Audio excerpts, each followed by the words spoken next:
Hey guys, and welcome to Sunday Sermon with Ola. This is episode 19, I believe.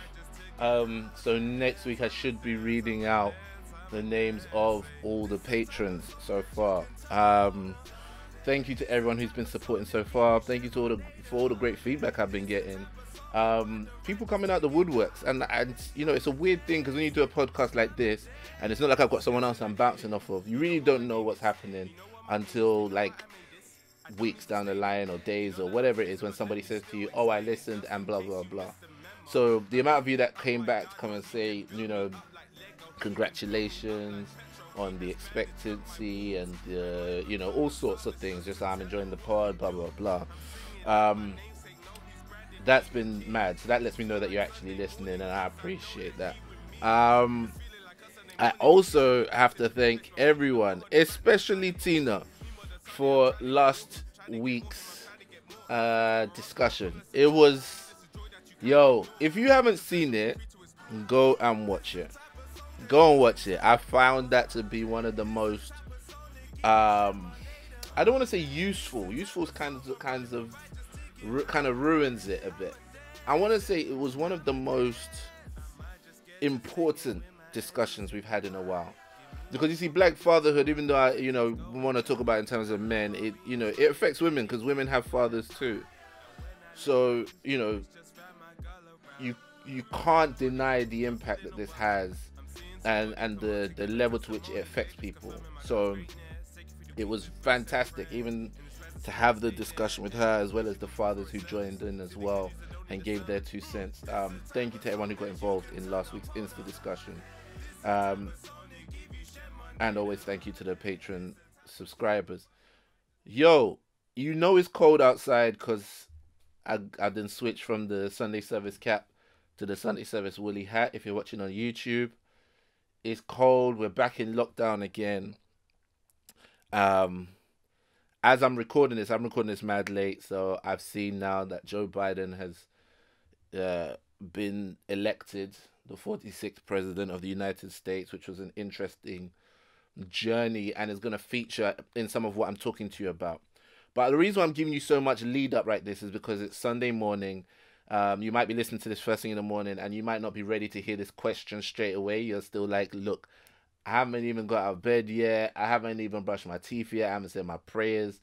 I haven't even, you know, like, got myself together. This is what's going to get you together. This is your morning coffee.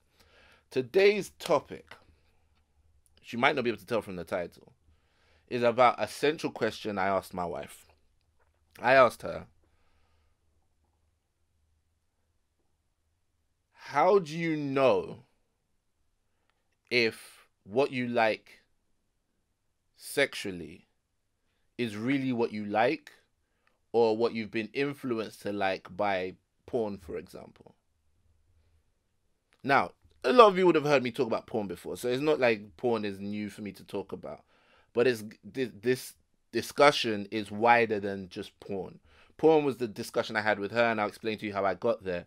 But essentially, the question then becomes,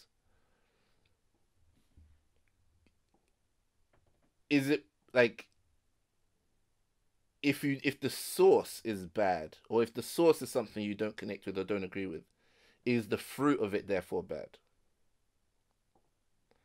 Is, you know, if you get information from a source that you don't tend to agree with, does that make it fruit of the poisonous tree? Okay, so I was doing my work, and then on my lunch break I started watching some TED Talks, and I got into a bit of a TED Talk tunnel.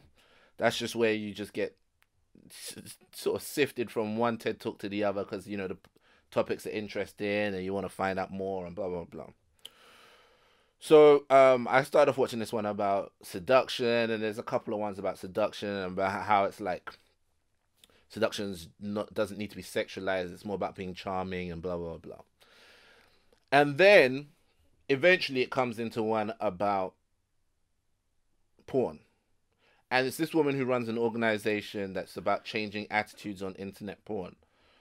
And one of the things that she said that struck me, and it's not the first time I've heard it, but it just struck me because I needed to consider it and something came out of it, was she said,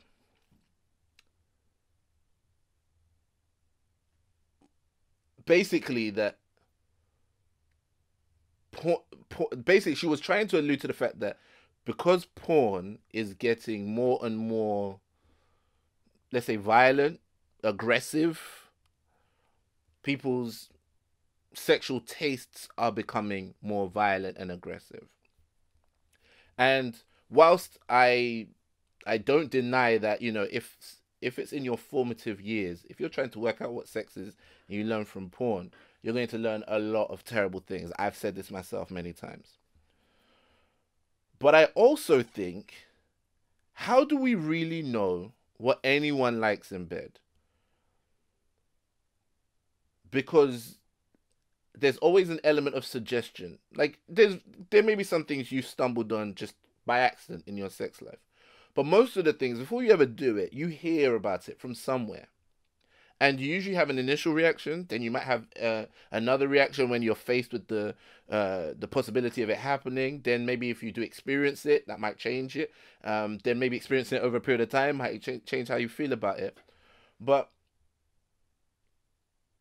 for this is going to sound very crude, but like, how do we know whether a woman likes to be choked and porn is what exposed her to the idea, or exposed the guy who's trying it to the idea, or she never liked it, but porn is so powerful and through the power of suggestion she's now convinced herself she likes it?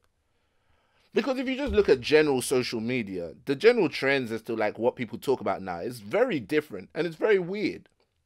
Because people just happily talk about, yeah, choke me daddy, and you're like, whoa, first of all, when did everyone get a daddy kink? And two, why is choking like mainstream conversation right now? And if you look at the music, talking about eating the booty like groceries and stuff like that, like this is becoming natural discourse for people at the as a base level. Now, the fact that it didn't happen before in terms of normal conversation, people didn't talk about these things, doesn't mean it wasn't happening. So did people like it and it was just underground and now we're more aware of it? Or have we all been taught to essentially shift our tastes or our idea of what's sexually normal or acceptable consistently further and further and further to chase more and more of a thrill? Now, the reason why that is important is because in my head, I see it linking to so many other issues. One of the main issues that it links to is when it comes to identity politics. So, for example, if a white guy says to me, I should be grateful to live in this country, my natural reaction is to tell him to get lost, because often that rhetoric or that narrative is used to silence my God-given right to speak up if something is going wrong, and my civic right as a citizen of this country to speak up in a democracy, right? So if I speak up against police brutality or whatever it is, and a guy tells me I should feel grateful, I'm going to hear it that way, right? But him saying I should be grateful isn't necessarily wrong in and of itself, because I do often take time to feel grateful for where I live. Not that this place is perfect, but I do thank God I live in a place where I am not worried about bombs being dropped over my head. I am no better than somebody who lives in, you know, somewhere in the Middle East that's a bit more unstable. They didn't do anything wrong. But I happen to live in an area where I walk to the shops, you know what I'm saying? I park a car outside my house. I drop my daughter off at the childminder, and I'm just generally feel some kind of feeling of being safe. So for me to feel grateful about that is actually a good thing, because gratitude is actually good for you. Right? So I feel good about it. And if a guy says that to me, I don't want to hear it from him. But what he's saying is not wrong. Because the truth is, I also have a Nigerian passport, and police brutality is an issue there as well. So yes, I should still speak up, but that doesn't preclude me being grateful. I just don't want to hear it from this guy. The other reason why I say that this goes wider is where we choose to get our information from. So while we were waiting for these results to come through for the election, I was watching CNN. And I started to notice it's clear, it's there, but I noticed the bias, right? They would constantly report as though Joe Biden might just do it. Like, almost like we're rooting for this guy. And I said, you know what, this is dangerous, right? To get all your news from one place. And especially because the way they were reporting it was like the counties coming in are heavily Democrat. The mail-in ballots highly swing Democrat. So, has this coming in? He's going to overtake Trump, blah, blah, blah. It looks that way. They were trying their very best to be impartial, but at the same time, you could see that there was a bias, right? You could see it. You could see who they were rooting for. And so I was like, all right, cool. Let me go and watch Fox News, right? So I started streaming the Fox coverage. What's weird is Fox had declared Arizona before everybody else. So they actually had Joe Biden with a higher lead. I don't know why they did that. I think it was just a rush to be ahead of the thing. But Fox was mad. The commercials, the adverts on Fox are mad. There was a guy on there standing on like a Navy ship right next to a huge battle gun. And he was like, ships like these and weaponry like this used to make the world stand up and listen to this country. I want to go back to a time like this, and that's the reason why I buy my gold from Roslyn Capital. Buy your gold from Roslyn Capital, because this country needs to be. It was like literally like, how did you make this jump, bro? You're standing on a Navy ship, you're talking about this country used to be great, and you've somehow tied that into, the world needs, I don't know, I guess some stability, and that's why you now buy gold and you buy it from this company. Like, the link was so tenuous, but it was literally like playbook right-wing conservative American narrative. It was like military. It was like, this country used to be great and you should be proud of our heritage and come and buy this thing, capitalism. It was nuts for me to watch and to think that, people really watch this and get like, every so often it's like our military and our this and our the whole narrative was completely different. But when you see them talking about what they're talking about, how they're reporting on the election, they were trying to toe the line of not giving the president, as in giving Trump, what he wanted, which was this whole narrative directly out there that like there's voter irregularities, there's voter fraud, mass voter fraud, and blah blah blah. But they were also playing interviews or like press conferences where they'd found members of the public who claimed that their ballot had already been used or whatever it was, and all their pundits were kind of talking as though like Trump might have a point. They didn't want to say it, but it was like that was the lean, that was the angle.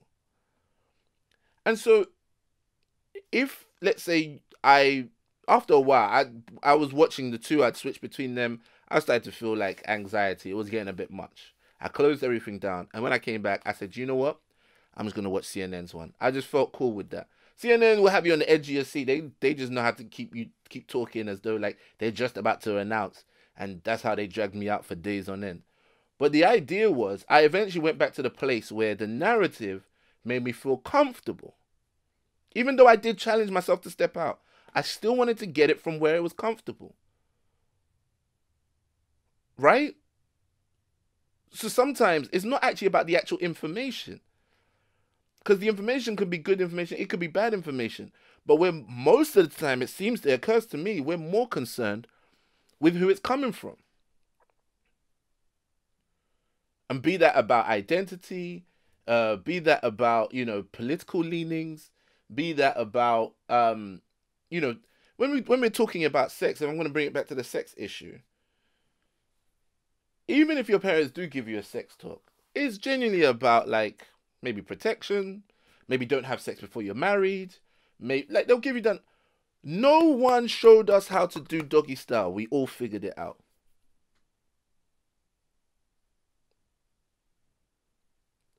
Every single time I look at very conservative Nigerian parents who will go from like, don't talk to boys, don't talk to girls when you're in school.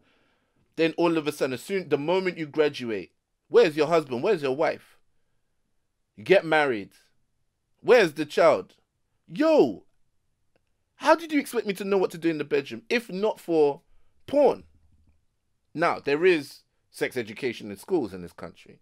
So yeah, they gave up, they told us acts and so on. They told us literally like, the physiology of it. This goes in here and blah, blah, blah. But they didn't teach us like different positions. They didn't teach us how to actually please one another or anything like that. So if you're not expecting me to watch porn, you're not expecting me to take a bunch of terrible advice from my friends and figure my body out through masturbation and so on, where are you expecting me to learn all of this? So of course people are learning a lot from porn and from Hollywood movies and from TV shows. These are the only places you're really finding stuff out as to like what goes on in the bedroom. Now, because of what I've said before and what I truly believe about how dangerous porn is, you now have to ask yourself, what's good anymore? It throws everything into doubt. It throws everything into consideration. What's actually legitimately natural, pure sex? And what is a perversion that's been basically introduced to my mind because of porn? The people who try out these things that they see in porn, right? And that's pretty much, anyone who's seen porn has wanted to try something out. Something. The things you try out, you figure out whether you like them or you don't really like them, whether they're for you or they're not for you. So one has to ask, the ones that you ended up liking, did you like them all along? I tell you one other thing as well, is the fact that there are some things that I saw, like for example, choking. The first time I saw it, I was like, what is he doing to that young fair maiden? Unhand her. Give it some time and it becomes normalized. And you're like, well, of course he's going to do that. That's what she wants. That's what she wants. But you still have that separation that like, okay, they're acting. But then you go into the real world and you hear like real women say, this is what I like. And then you wonder like, did you like this before it started showing in all the movies? Is the fact that you like this, a function of some sort of dysfunction? I saw one documentary with porn actresses, like after they've done porn, basically, and they're basically talking about like the dangers of the industry and so on. And one of them said, no real woman really wants to be, there's no tame way to say these things. We need to be grown up. No real woman wants to be gangbanged by 6 guys. That's what she said. And I'm guessing that's because she's done that on screen and she was trying to make the point that that was all acting. This is not realistic. But in real life, people are doing this. So it makes me wonder, are they so destroyed by what they've seen that they now have convinced themselves they like this? Is this woman wrong? And there are some women out there who do like this. Or do they genuinely like it, but it's because of an underlying issue? Like a huge desire to please, for example. If, let's say, a woman has father issues, an absent father, or this is all pop psychology. I'm obviously not trained, but let's say she had to compete for the love of her father, and so she somehow internalized the idea that she needs to like do more and overperform for the approval of men, and so because of that, she tends to have group sex with multiple men.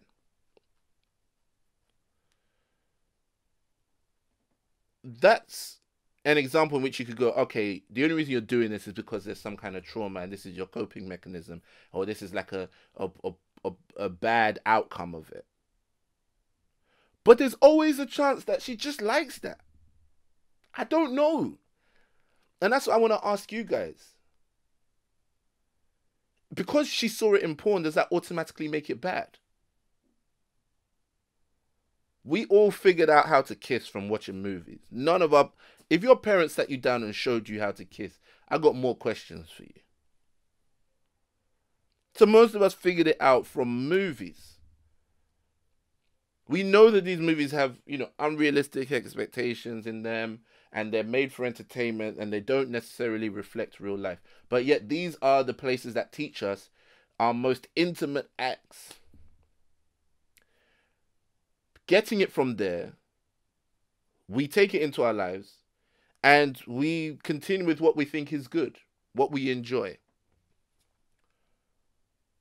Meanwhile, knowing it's come from a place of unrealistic expectations.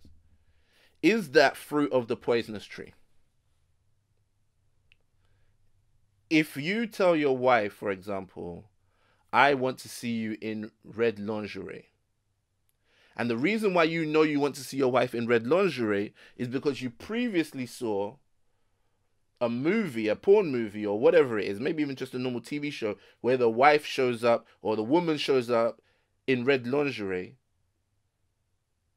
Is it now wrong to say to your wife, like, I want to see you in that? Let's not even make it sexual.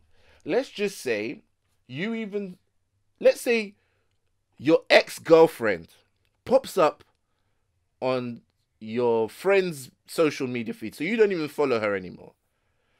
But your friend was at a party, she was there. She shows up and she's wearing something that bangs. She looks amazing.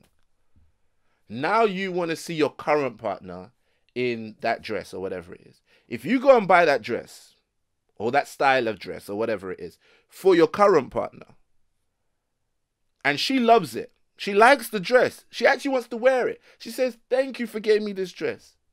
Then later on, she figures out that the reason why you bought it for her is because you saw it on a picture of your ex. Is the dress now bad? Is the dress bad because it was on the ex? Is it fruit of the poisonous tree?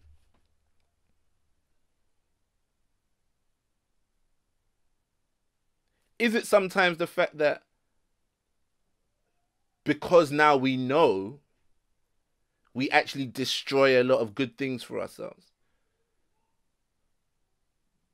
Are we supposed to remain ignorant about something so we can enjoy things? Or are we supposed to go and find out the root of it so that we can ruin everything? What can you truly enjoy in this world? What can you truly enjoy? I mean, take the t-shirt I'm wearing, for example.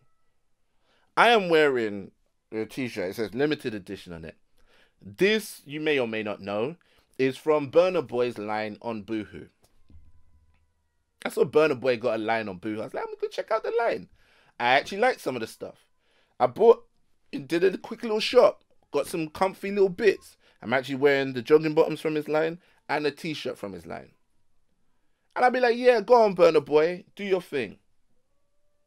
But if I investigate deeper, Boohoo is consistently under investigation and under fire for really poor working conditions for their workers. So for me to wear this t-shirt that I like, it's a very comfortable t-shirt. And yeah, there's some added value in it for me, the fact that it's Burna Boy's line and I like Burna Boy and I'm Nigerian or whatever it is. But essentially, at the root of it is someone's misery. Okay, you might say clothing, that's obvious. Try and think of the most wholesome thing you can think of. The most wholesome.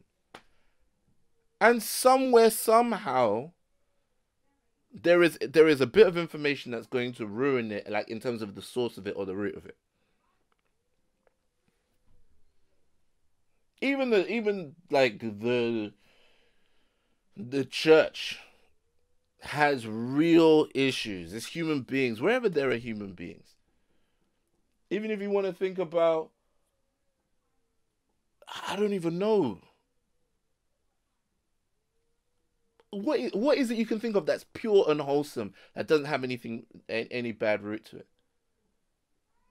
Even this is something that even a lot of Americans still have to deal with when the Fox News projects this image of this wholesome Americanness. They have to keep a constant cognitive dissonance from the fact that, like, this was all built on slave labor and genocide. So because of that, does this make American family values, does it make it wrong because it was all born out of the pain and the suffering at the root of it? Or are those things actually good in and of themselves?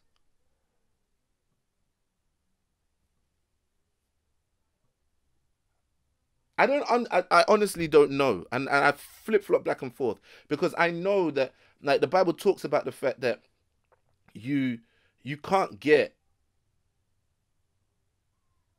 you can't get clean water from a filthy well.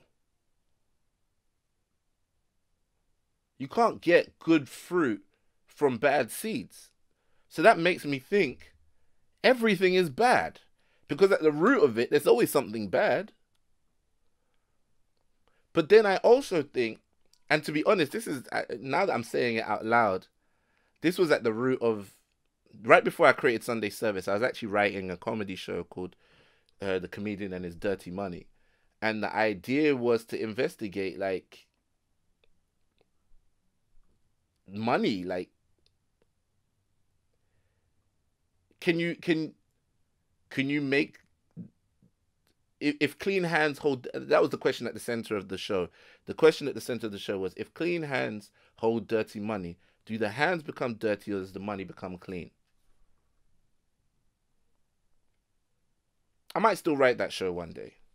This is a comedy show, don't worry. But I was still wanted to ask that question, because it's something that we have to consistently deal with. And the problem is that people apply their own answer to this with varying consistency.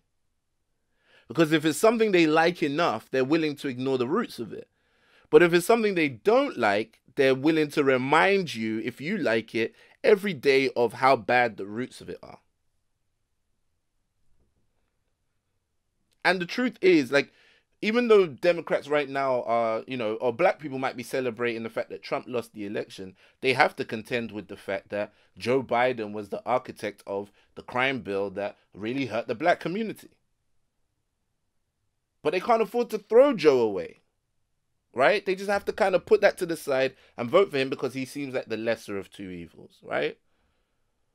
But then if you're going to do that, you can't, when Trump supporters want to do the same thing with, like, terrible things that he said, and they want to focus on the fact that he achieved this or he's done this, you can't really look down on them either, because they're doing the same thing you're doing. You're just picking different things based on your value system as to what you're willing to turn a blind eye to. A lot of Trump supporters, some are definitely just white supremacist racists, but there are plenty out there who are just willing to turn a blind eye to white supremacy because they like his tax plan, or because they like his willingness to support the military, or whatever it is. I don't know, man. Everything has terrible roots if you look too deep. But I want to hear your thoughts on the Insta tonight. Join me on Instagram Live. Let's discuss this.